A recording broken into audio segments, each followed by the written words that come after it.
चलिए देखिए, आज का लेक्चर रहेगा हमारा उद्योग वाला। ठीक है, इंपॉर्टेंट क्वेश्चन है, यहाँ से हमेशा क्वेश्चन एग्जाम में देखने को मिलते हैं आपको। तो इससे पहले की वीडियोस आप प्ले स्टोर जाके देख सकते हैं। ठीक है, जहाँ पे ऑलरेडी 4 चैप्टर करवा चुका हूँ। चलिए, पहला क्वेश्चन है आज का। पहली औद्योगिक क्रांति किस देश में हुई थी? जर्मनी, फ्रांस, अमेरिका या फिर ग्रेट ब्रिटेन? तो इसका राइट ऑप्शन हो जाएगा आपका ग्रेट ब्रिटेन। ठीक है, अगला है, भारत की प्रथम औद्योगिक नीति की घोषणा कब की गई थी? इंपॉर्टेंट क्वेश्चन है। इसका राइट ऑप्शन हो जाएगा 6 अप्रैल 1948 को। ठीक है, इंपॉर्टेंट ऑप्शन नंबर बी। तीसरा है, भारत सरकार द्वारा नवीन औद्योगिक नीति की घोषणा कब की गई थी? इंपॉर्टेंट क्वेश्चन है। ठीक है, ये की गई थी 24 जुलाई 1991 को। चौथा क्वेश्चन है, लघु उद्योगों पर निम्नलिखित औद्योगिक नीतियों में से किस नीति प्रस्ताव में अधिक जोर दिया गया था? ठीक है, ये है इंपॉर्टेंट क्वेश्चन है। ठीक है, इसमें ज़्यादा किया गया था, नीति पे प्रस्ताव पर ज़्यादा जोर दिया गया था इस नीति पे। ठीक है, लघु उद्योग जो स्टैब्लिश किए गए थे भारत के अंतर्गत, तो 1977 के औद्योगिक नीति जो आई थी इसके ऊपर किए गए थे। अगला है पांचवा, भारत सरकार की औद्योगिक नीति के अंतर्गत सरकारी क्षेत्र के लिए आरक्षित उद्योगों की संख्या कितनी है? तो ये है आपकी 3। छठा है, उदारीकरण तथा अनियंत्रणों की नीति अपनाते हुए सरकार ने अधिकांश उद्योगों के लिए लाइसेंस की अनिवार्यता को समाप्त कर दिया। वर्तमान नीति में कितने उद्योगों के लिए औद्योगिक लाइसेंस अनिवार्य है?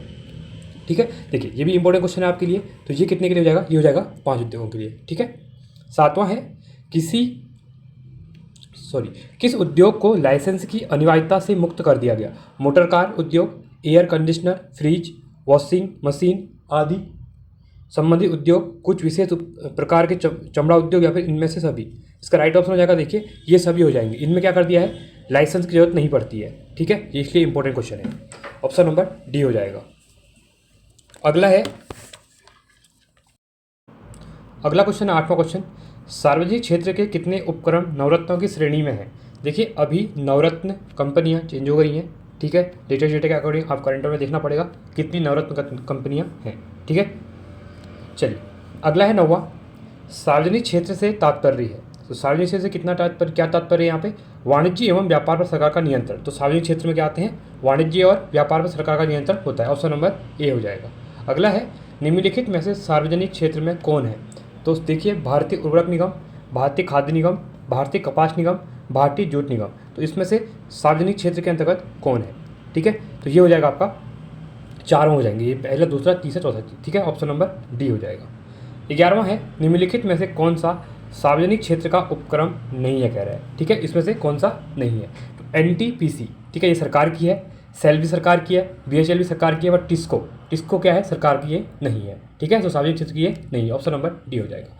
12वां है, सार्वजनिक क्षेत्र के उद्योगों में निवेश का दौर कब से प्रारंभ हुआ? इंपॉर्टेंट क्वेश्चन होगा ये। ठीक है, तो ये हुआ था 1991, जब एलपीजी रिफॉर्म आता है। ठीक है, तब से। ठीक है, 13वां है, निम्नलिखित में से कौन सामान्यतया मूल उद्योग की श्रेणी में नहीं आता है? तो यहाँ पे बोला गया है मूल उद्योग की श्रेणी में नहीं आता है। प्रतिरक्षा उद्योग, खान एवं धातुकर्म उद्योग, लघु वाहन उद्योग या फिर मशीनरी उद्योग। तो इसमें से कौन सा नहीं आएगा? तो लघु वाहन उद्योग इसमें नहीं आएंगे। ठीक है, ऑप्शन नंबर सी हो जाएगा। 14वां है, किस उद्योग में निवेश के लिए लाइसेंस प्राप्त करना अनिवार्य है? देखिए अब लाइसेंस किसके लिए हम करेंगे? सीमेंट उद्योग के लिए नहीं, कागज उद्योग के नहीं। हाँ, अगर सिगरेट उद्योग निर्माण हम करते हैं, साथ ही साथ हम कोई इक्विपमेंट, जैसे कोई हम असला बारूद बनाते हैं, ठीक है, तो उसके लिए हमको लाइसेंस लेना पड़ेगा सरकार से। बाकी हम नॉर्मल चीज़ें कोई बनाएंगे उसके लिए लाइसेंस लेना जरूरत नहीं पड़ता है। ठीक है, तो यहाँ पे ऑप्शन नंबर डी हो जाएगा। 15वां है, भारत में लघु उद्योग की परिभाषा किस पर आधारित है? तो यहाँ पे बोला गया है लघु उद्योग की परिभाषा किस पर आधारित है? इसका जो राइट ऑप्शन हो जाएगा, ये हो जाएगा आपका, किसी इकाई में संयंत्रों और यंत्रों के लिए निवेश का मान। तो ऑप्शन नंबर बी हो जाएगा। ठीक है, 16वां है, भारत के कुल औद्योगिक निर्यातों में लघु उद्योग का योगदान लगभग कितना है? तो इसमें जो योगदान हो जाएगा 1/3 के आसपास, ऑप्शन नंबर ए हो जाएगा। ठीक है, 17वां है, एक शीर्ष संस्था के रूप में लघु उद्योग की निरंतर प्रगति के लिए लघु उद्योग विकास संगठन एसआईडीओ की स्थापना कब की गई थी? ठीक है, ये इंपॉर्टेंट क्वेश्चन है। इसकी स्थापना जो की गई थी, ये की गई थी आपकी 1954 में, ऑप्शन नंबर ए हो जाएगा। अगला है 18वां, लघु उद्योग विकास संगठन द्वारा पंजीकृत लघु औद्योगिक इकाइयों की अखिल भारतीय गणना कितनी बार की जा चुकी है? ठीक है, ये की जा चुकी है आपकी 3 बार, ऑप्शन नंबर सी हो जाएगा। अगला है, निम्न में से लघु उद्योग की क्या समस्याएं हैं? पूंजी का अभाव, विपणन जानकारी का अभाव, कच्चे माल का अभाव, या फिर इनमें से सभी? देखिए जो लघु उद्योग होते हैं इनकी समस्याएं होती हैं, ठीक है, ये कौन कौन सी होती है? देखिए, इनके पास पूंजी का अभाव भी होता है क्योंकि छोटे स्मॉल उद्योग होते हैं ये। जानकारी का भी अभाव होता है। कच्चे माल, अब इनके पास प्रॉपर कच्चा माल नहीं पहुंच पाता है, ठीक है, तो ये सभी हो जाएंगे। ऑप्शन नंबर डी राइट हो जाएगा। 20वां है लघु एवं कुटीर उद्योग इसलिए महत्वपूर्ण है क्योंकि, देखिए जो लघु और कुटीर उद्योग होते हैं ना, वो महत्वपूर्ण क्यों होते हैं? इनका रीजन होता है कि ये बहुतों को रोजगार प्रदान करते हैं, ठीक है, इनकी क्या है, महत्वपूर्ण विशेषता है, ठीक है। ऑप्शन नंबर ए हो जाएगा। तो भारत के अंदर अगर आप देखेंगे मोस्ट ऑफ जो रोजगार मिला होगा वो लघु एवं कुटीर उद्योग के अंतर्गत ही मिला होगा। 21वां है भारत में औद्योगिक वित्त का शिखर संगठन क्या है? अब भारत के अंतर्गत यहाँ पे बात कर रहा है। देखिए आरबीआई क्या कह रहा है, भारत में औद्योगिक वित्त का बोल रहा है, ठीक है। तो आरबीआई नहीं, ये आईडीबीआई है, ठीक है। ये बैंक इसलिए खुले गए थे कि औद्योगिक कोई सेटअप करेगा तो इनको हम लोन उगा देंगे। तो आईडीबीआई अभी बैंक बन चुका है। पहले जो इसको एस्टैब्लिश किया गया था वो खासकर औद्योगिक वित्त के लिए यहाँ पे बनाया गया था, ठीक है। तो अभी के टाइम पे तो आईडीबीआई ये सब बैंक के तौर पे काम कर रहे हैं, और पहले स्टार्टिंग में ये ओनली ये जो इंडस्ट्री थी इनके लिए बनाया गया था, ठीक है, इनको फाइनेंस करने के लिए। 22वां है निम्नलिखित में से कौन सी संस्था उद्योगों को दीर्घकालीन वित्त उपलब्ध कराती है?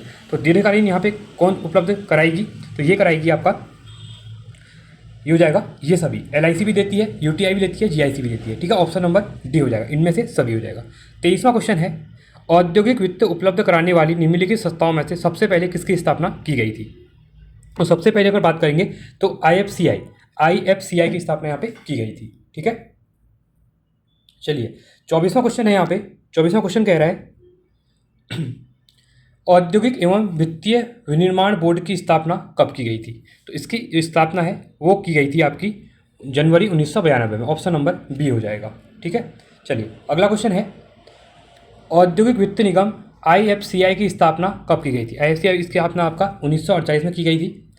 भारत में एक रुग्ण औद्योगिक इकाई है, वह क्या है? ठीक है, तो भारत के अंतर्गत अगर हम देखते हैं तो जिसको वर्तमान वर्ष में तथा पिछले 5 वित्तीय वर्षों में हानि उठानी पड़ी रही है तो उसको ऋण औद्योगिक इकाई कहते हैं, ठीक है। इंपॉर्टेंट हो जाएगा, लास्ट 5 साल का डेटा देखते हैं कि उनको लाभ हुआ है या हानि हुआ है, ठीक है। चलिए अगला देखते हैं। 27वां क्वेश्चन है निम्नलिखित में से कौन सा बैंक मुख्यतः लघु उद्योगों के संबंध में कार्य करता है? तो लघु उद्योगों के संबंध में अगर काम करेगा, ये करेगा, सीट भी करेगा। इंपॉर्टेंट क्वेश्चन है, ठीक है, सीट भी न्यूज में रहता है हमेशा। अगला है लघु उद्योगों के लिए संयंत्र एवं मशीनरी में निवेश की ऊपरी या उच्चतम सीमा वर्तमान में कितनी निर्धारित की गई है? देखिए ये हमेशा चीज़ होती रहती है। अभी आप नई जो एमएसएमई नीति आई हुई है, एमएसएमई के अंतर्गत जो माइक्रो स्मॉल मीडियम इंटरप्राइज वाला है, ठीक है, तो उसको एक बार आप देखेंगे कि अभी क्या चेंज हो। अभी देखिए नया जो बजट आया था इसमें कुछ ये चेंज की हुई है, इसकी सीमा बढ़ाते रहते हैं, ठीक है। तो अगर ये पहले की अगर इस क्वेश्चन के अकॉर्डिंग बात करेंगे तो ये 1 करोड़ रुपये थी, ठीक है, बट आपको लेटेस्ट देख के जाना पड़ेगा। अगला है भारत में विनिवेश आयोग की स्थापना की गई थी। तो विनिवेश की स्थापना जो की गई थी वो की गई थी अगस्त 1996 में। ऑप्शन नंबर सी हो जाएगा। 30वां क्वेश्चन है केंद्र सरकार द्वारा गठित विनिवेश आयोग ने सार्वजनिक क्षेत्र की किस कंपनी के 100% शेयर बेचने की संतुष्टि की थी? तो 100% यहाँ पे जो शेयर थे वो बेचने की बात जो की गई थी वो मॉडर्न फूड इंडस्ट्रीज की कही गई थी, ठीक है। 31वां है राष्ट्रीय नवीकरण कोष की स्थापना किस उद्देश्य से की गई थी? तो इसकी जो स्थापना है वो की गई थी आपकी उद्योगों के आधुनिकीकरण की पश्चात विस्थापित श्रमिकों के पुनरुत्थान हेतु। ऑप्शन नंबर डी हो जाएगा।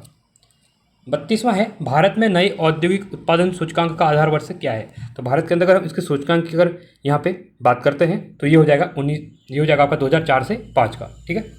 अगला है 33वां विनिर्माण क्षेत्र के कुल उत्पादन में लघु उद्योगों का अंश लगभग कितना है? तो लघु उद्योग का अंश की अगर हम बात करेंगे तो ये हो जाएगा आपका 45%।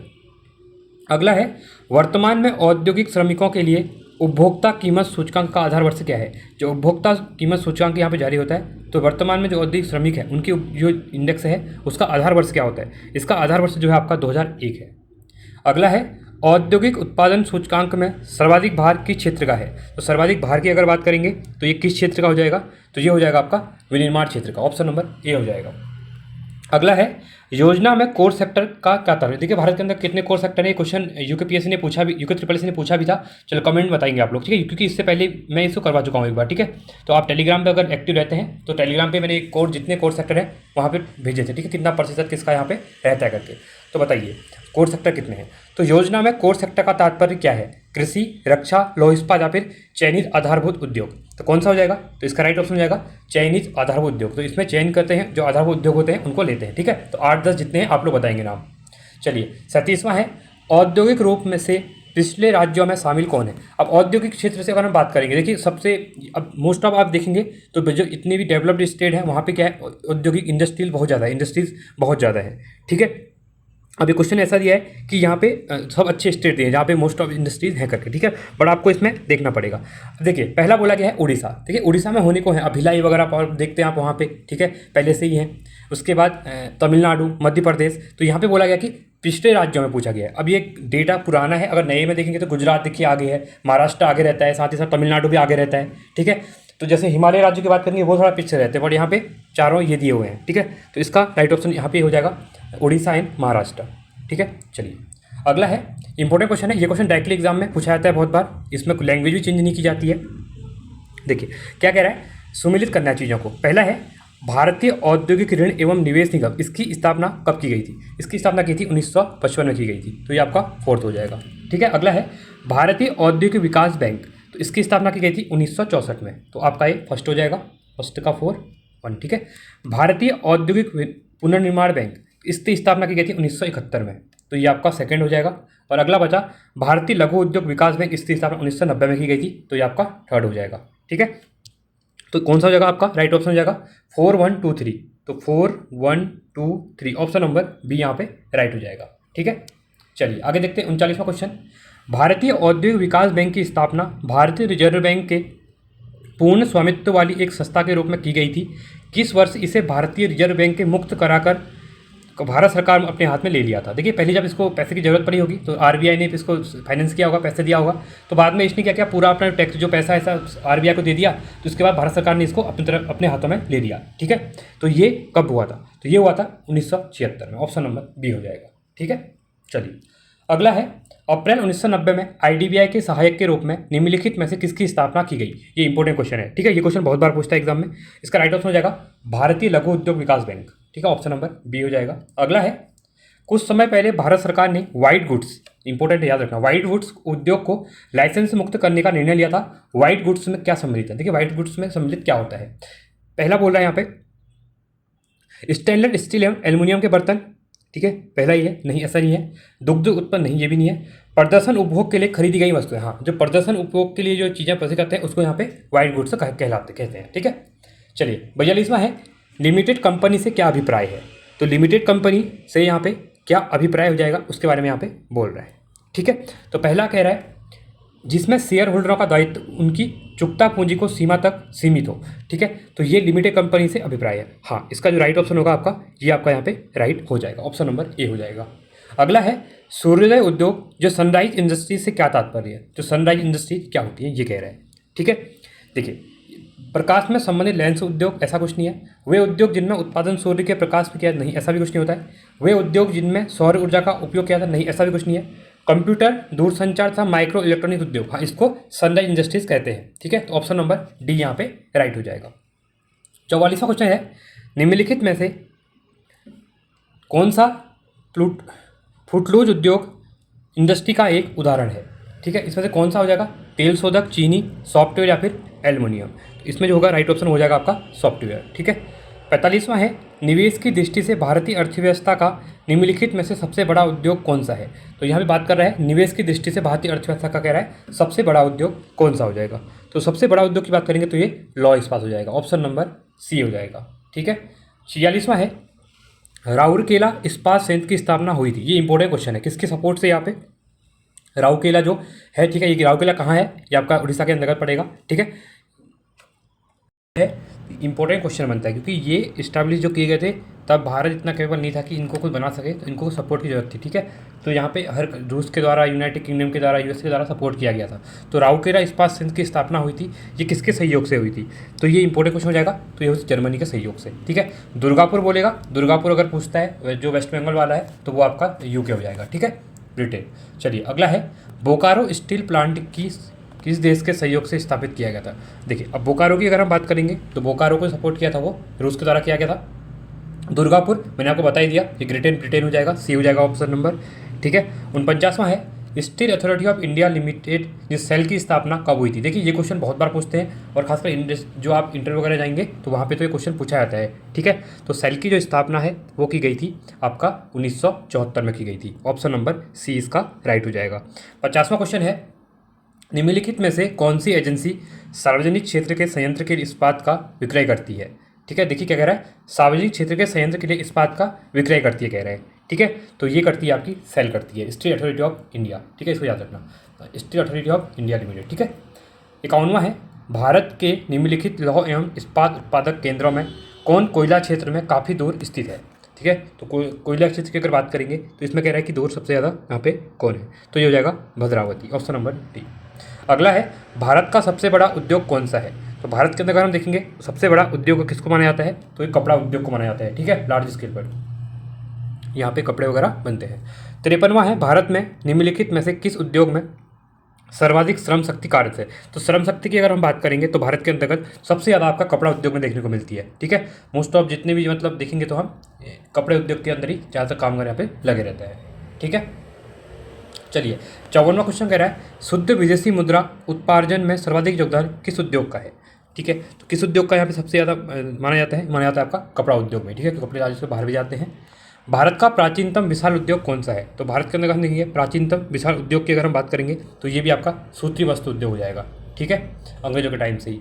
पंजाब में कौन सा स्थान हौजरी उद्योग के लिए प्रसिद्ध है? ये क्वेश्चन भी बहुत बार पूछा जाता है।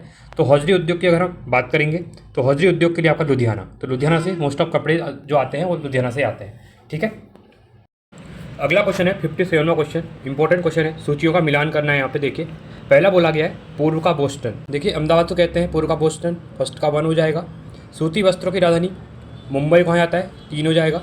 भारत का मैनचेस्टर, देखिए भारत का मैनचेस्टर अहमदाबाद को ही कहा जाता है, पर यहाँ पे ऑप्शन में अहमदाबाद है नहीं, तो और साथ में दक्षिण भारत का मैनचेस्टर कह दो ये कोयम्बटूर हो जाता है, ठीक है, तो इसका आपका 4th हो जाएगा। तो 1-3, तो यहाँ पे जो मैच हो रहा है ये कानपुर जा रहा है, ठीक है, बट यहाँ पे देखा जाए तो भारत का मैनचेस्टर अहमदाबाद तो कहा जाता है, पूर्व का बोस्टन भी अहमदाबाद को कहते हैं, क्योंकि जो मैनचेस्टर है ये इंग्लैंड के अंतर्गत कपड़ों के लिए काफ़ी फेमस जगह है, ठीक है, तो भारत में भी अहमदाबाद के लिए फेमस है।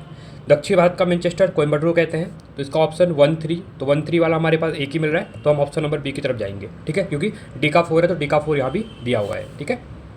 चलिए 58वां है, देश में रेशम उद्योग का सर्वाधिक स्थानीयकरण किस राज्य में हुआ है? तो रेशम उद्योग की अगर हम बात करेंगे तो रेशम का कहाँ पे हुआ है? ये हुआ है आपका कर्नाटका के अंतर्गत, ऑप्शन नंबर आपका बी यहाँ पे हो जाएगा, ठीक है। अगला है 59वां, भारत का सबसे महत्वपूर्ण लघु उद्योग कौन सा है? तो भारत की अगर हम लघु उद्योग की बात करेंगे, ठीक है, ये क्वेश्चन ऑलरेडी हम डिस्कस कर चुके हैं एक बार, तो इसका हो जाएगा हथकंघा उद्योग, ऑप्शन नंबर बी हो जाएगा। 60वां क्वेश्चन है, किस देश में सरकारी इकाइयों में तीव्र गति से विकास किया है? तो किस क्षेत्र में सरकारी इकाइयाँ हैं, ठीक है, उनमें तीव्र गति से क्या हुआ? डेवलपमेंट हुआ है। तो चीनी उद्योग, सूती वस्त्र, सीमेंट उद्योग या फिर जूट उद्योग, तो इसको राइट ऑप्शन हो जाएगा, वो हो जाएगा आपका यहाँ पे चीनी उद्योग हो जाएगा, ऑप्शन नंबर ए हो जाएगा, ठीक है। देखिए यहाँ पे 1-2 क्वेश्चन पूछता है, अगर पूछेगा सबसे ज़्यादा गन्ना कहाँ पे होता है, तो गन्ना होता है आपका यूपी के अंतर्गत, ठीक है, और सबसे ज़्यादा चीनी जो बनती है कहेगा, अगर बनने की बात आएगी तो ये होता है आपका महाराष्ट्र में, ठीक है। ये दोनों क्वेश्चन अलग अलग है, लोग कंफ्यूज होते हैं इसमें। देखिए गन्ने के प्रोडक्शन में बात करेंगे तो यूपी में सबसे ज़्यादा गन्ना होता है, बट चीनी गन्ने से ही बनती है नो डाउट, बट जो चीनी बनती है, देखिए अब गन्ने से जरूरी है चीनी बन रही है, गन्ने का जूस भी हो रहा है और चीज़ें में यूज कर रहे होंगे, ठीक है, तो चीनी जो बनेगी सबसे ज़्यादा तो आपका ये महाराष्ट्र हो जाएगा और गन्ना आपका यूपी हो जाएगा, ठीक है। 61वां है, भारत में गन्ने की पिराई के कुल गन्ने के वजन का लगभग कितना प्रतिशत चीनी प्राप्त की जाती है? देखिए क्वेश्चन आ चुका है यहाँ पे, ठीक है, तो यहाँ पे कह सकते हैं आपका 10%, तो भारत में गन्ने की पिराई से कुल गन्ने के वजन का लगभग 10% यहाँ पे हो पाता है, ठीक है। अगला है, चीनी उत्पादन में भारत का विश्व में कौन सा स्थान है? तो चीनी उत्पादन की बात करेंगे तो विश्व में भारत का दूसरा स्थान है, ठीक है। चलिए 63वां है, मुद्रा उपार्जन में सर्वाधिक योगदान कपड़ा उद्योग का है, क्योंकि किस लिए होता है कपड़े उद्योग? क्योंकि इसमें निर्यातों के लिए आयातों पर निर्भर बहुत कम है, ठीक है, तो इसके निर्यातों के लिए आयातों पर निर्भरता बहुत कम रहती है इसी वजह से। 64वां है, सीमेंट के उत्पादन में किस राज्य का देश में प्रथम स्थान है? तो अगर सीमेंट की बात करेंगे, देखिए डेटा ऊपर नीचे होता रहता है, जो अभी ये ल्यूसेंट जो बुक है, ठीक है, ये पहले की बुक है, तो अभी डेटा आपको लेटेस्ट देखना पड़ेगा, करंट अफेयर में आपको ये चीज़ें मिल जाती हैं, ठीक है, तो ये हो जाएगा आंध्र प्रदेश। कभी तमिलनाडु आता है, कभी गुजरात आता है, कभी आंध्र प्रदेश आता है। ठीक है, देश में चीनी मिलों की सर्वाधिक संख्या कहाँ पे है? देखिए क्वेश्चन आ चुका है। ठीक है, तो चीनी मिलों की संख्या आपकी कहाँ पे है? महाराष्ट्र में ज़्यादा है। इसलिए हम क्या करते हैं, गन्ना सबसे ज़्यादा जो होता है वो यूपी में होता है और चीनी सबसे ज़्यादा वहाँ बनती है, महाराष्ट्र में बनती है। ठीक है, अगला है 66वां, भारत के किस उद्योग में सर्वाधिक संख्या में महिलाएं कार्यरत है? देखिए इंपॉर्टेंट क्वेश्चन है। ठीक है, तो ये क्वेश्चन बहुत बार पूछा गया क्योंकि चाय उद्योग में आपने देखा होगा, चाय की जो पत्तियां तोड़ी जाती हैं, बागानों में जो काम करती हैं, वो मोस्ट ऑफ क्या करती हैं, महिलाएं काम करती हैं। ठीक है, तो आपके आसपास भी अगर उत्तराखंड में आप देखे होंगे चाय के बागान वगैरह जो है, तो वहाँ पर भी महिलाएं ज़्यादातर यहाँ पे काम कर रही हैं। ठीक है, 67वां है, भारत के उर्वरक उद्योग के बारे में कौन सा कथन सही नहीं है कह रहा है? तो उर्वरक के बारे में एक कथन यहाँ पे सही नहीं है। अभी हाल के वर्षों में यह देश का तेजी से विकसित होने वाला उद्योग है, ये आपका सही है। भारत विश्व में नाइट्रोजन उर्वरकों का तीसरा सबसे बड़ा उत्पादक है, ये भी आपका सही है। रासायनिक उर्वरकों के संबंध में भारत आत्मनिर्भर नहीं है भारत, क्योंकि हम जो रासायन वगैरह रासायनिक उर्वरक होते हैं ये बाहर से मंगाते हैं। ठीक है, तो ये आपका गलत हो जाएगा, इसमें हम आत्मनिर्भर अभी नहीं बने हैं। निवेश एवं निर्मित उत्पादों के मूल्य के आधार पर यह देश का दूसरा प्रमुख उद्योग है, हाँ ये भी आपका सही है। अगला है 68वां क्वेश्चन है, निम्नलिखित में से कौन सा स्थान पेट्रो रसायन से संबंधित है? तो पेट्रो रसायन से यहाँ पे कौन सा है ये आपको बताना है। ठीक है, तो इसका जो राइट ऑप्शन हो जाएगा, तो ये हो जाएगा आपका कोयली। कोयली जो है एक पेट्रो रसायन के लिए संबंधित है। ठीक है, ऑप्शन नंबर सी हो जाएगा। 69वां है, निम्नलिखित में से किस बंदरगाह पर तेल शोधनशाला स्थापित नहीं है? Mangalore, Kochi, Chennai, Diamond Harbour. इसका राइट ऑप्शन हो जाएगा, ये हो जाएगा आपका डायमंड हार्बर। ठीक है, तो तेल शोधनशाला स्थापित नहीं है Diamond Harbour, option number D हो जाएगा।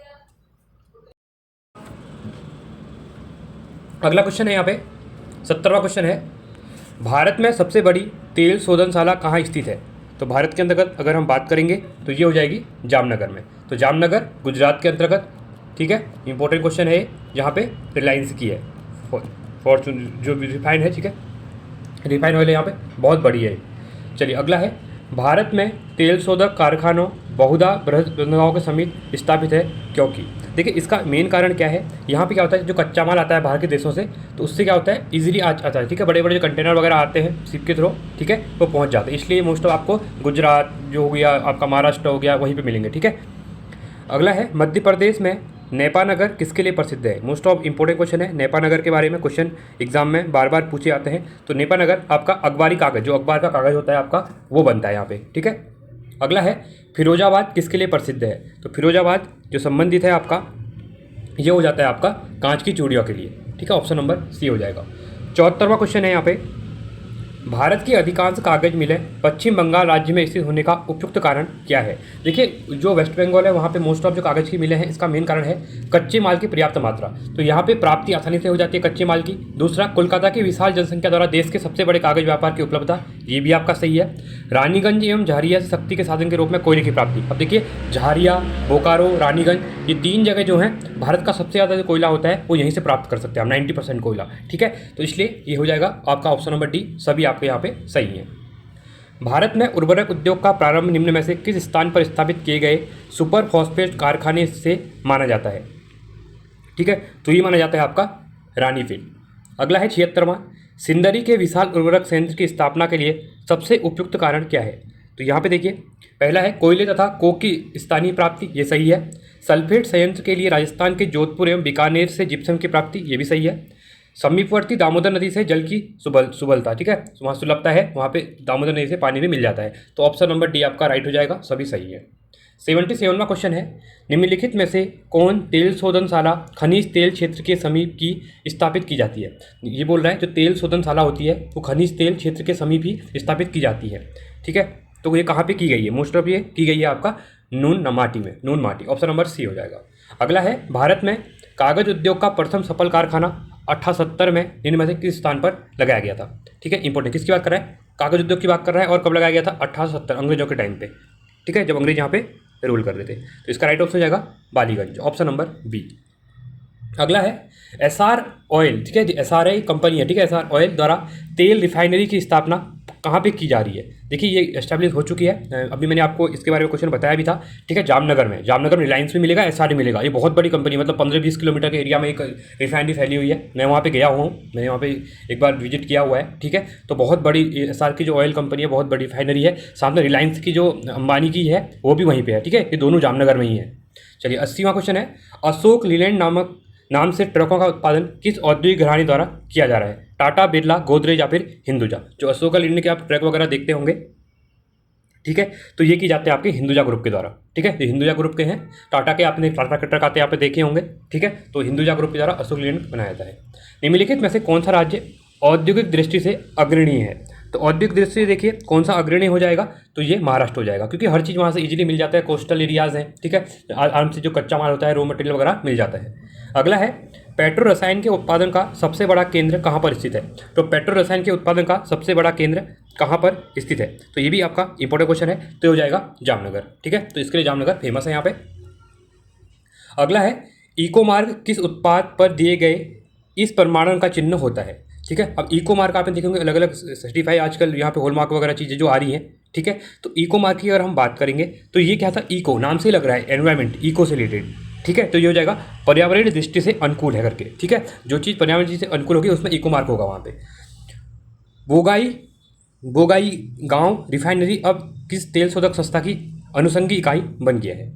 ठीक है, तो ये बन गया आपका IOC का, इंडियन ऑयल कॉरपोरेशन का। ठीक है, ऑयल एक उपक्रम है जो संलग्न है। अब ये किससे रिलेटेड है ये कह रहा है, तो ये सब रिलेटेड है आपका तेल अनुसंधान से। ऑप्शन नंबर यहाँ पे सी हो जाएगा।